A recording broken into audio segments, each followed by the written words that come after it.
warahmatullahi wabarakatuh. Jumpa lagi bersama saya Zuraida MPD akan memaparkan video pembelajaran tentang koneksi antar materi modul 2.3 tentang supervisi pendidikan.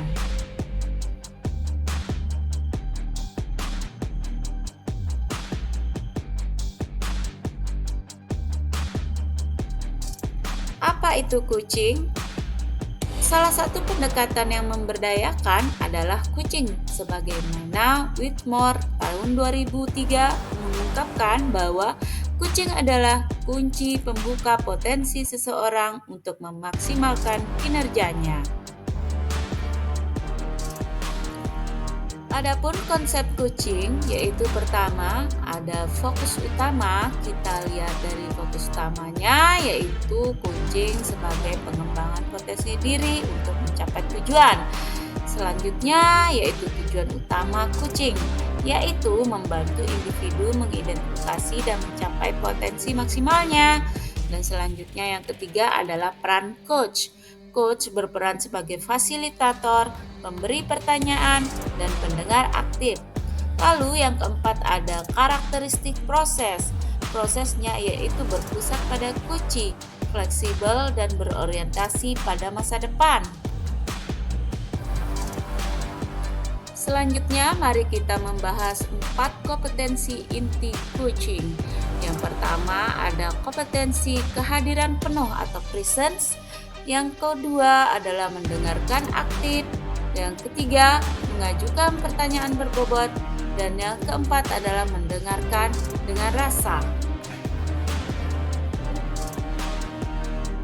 Dari keempat kompetensi inti coaching tadi, tentunya seorang coach harus menguasainya dan harus mengetahui tentang alur tirta. Alur tirta adalah acuan umum sebuah alur percakapan coaching yang akan membantu peran coach dalam membuat percakapan coaching menjadi efektif dan bermakna. Mari kita lihat tahapan tirta. Tahapan tirta juga disebut sebagai grow model. Grow model adalah kepanjangan dari goal, reality, option, dan will. Pertama, goal atau tujuan. Di sini coach perlu mengetahui apa tujuan yang hendak dicapai coach dari sesi coaching. Dan selanjutnya ada reality, hal-hal yang nyata. Di sini maksudnya adalah proses menggali semua hal yang terjadi pada diri coach. Selanjutnya ada options atau pilihan. Coach membantu coach dalam memilah dan memilih hasil pemikiran selama sesi yang nantinya akan dijadikan sebagai rencana aksi. Dan selanjutnya yang terakhir adalah will, yaitu keinginan untuk maju. Di sini adalah komitmen coach dalam membuat sebuah rencana aksi dan menjalankannya.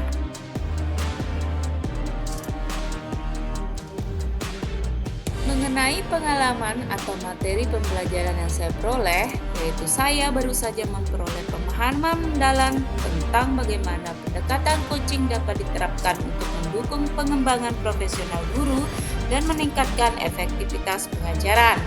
Dan selanjutnya, coaching sebagai metode supervisi akademik berfokus pada kolaborasi dan refleksi yang mendorong guru untuk menemukan solusi mereka sendiri terhadap tantangan yang dihadapi.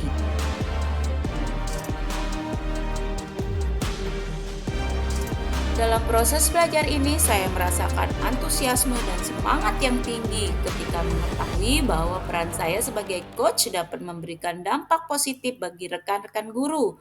Namun, ada juga sedikit kegelisahan terkait bagaimana cara terbaik mengimplementasikan strategi coaching yang efektif.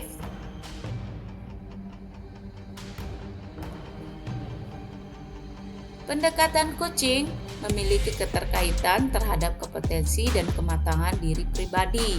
Proses ini telah membantu saya mengenali kekuatan dan area yang perlu dikembangkan dalam diri saya sebagai seorang pemimpin pembelajaran. Keterampilan coaching yang saya pelajari meningkatkan kemampuan saya untuk mendukung dan memotivasi orang lain sekaligus memperkuat kematangan emosional dan profesional saya.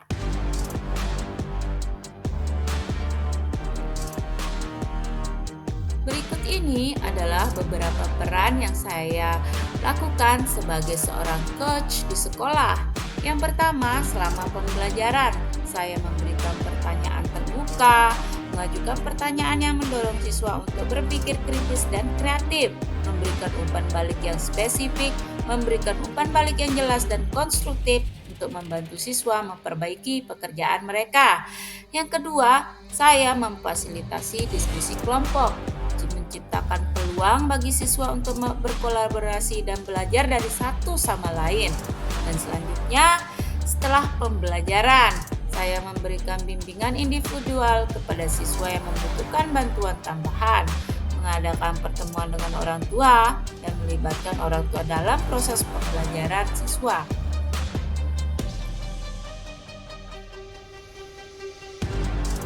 Adapun keterkaitan pendekatan coaching dengan pembelajaran berdiferensiasi dan sosial emosional.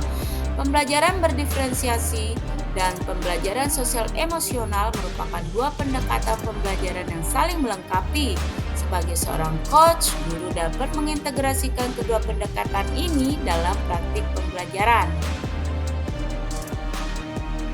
Berikut keterkaitan pembelajaran coach dengan pembelajaran berdiferensiasi. Yang pertama, mengenali kebutuhan individu. Sebagai coach, guru dapat membantu siswa mengidentifikasi kekuatan, kelemahan, minat, dan gaya belajar mereka.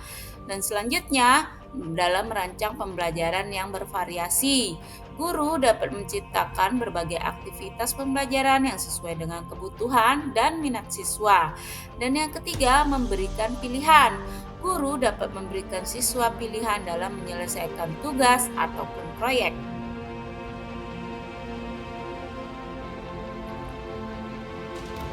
Kemudian mari kita lihat keterkaitan pendekatan coaching dengan pembelajaran sosial emosional.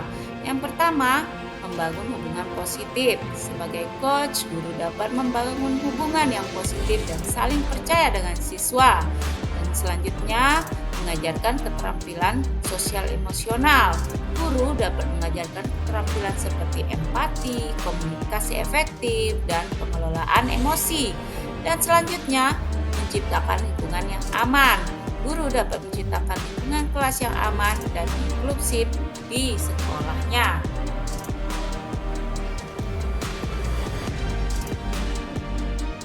Lalu bagaimana keterkaitan keterampilan coaching dengan pengembangan kompetensi sebagai pemimpin pembelajaran?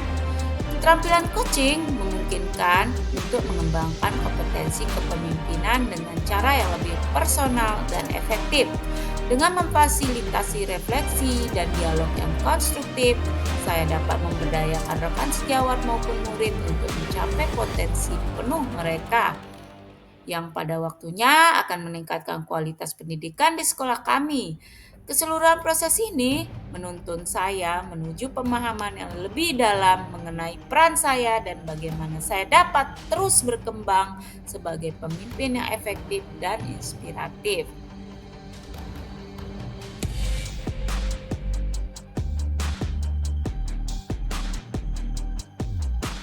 Sekian pemaparan dari saya. Wassalamualaikum warahmatullahi wabarakatuh. Terima kasih.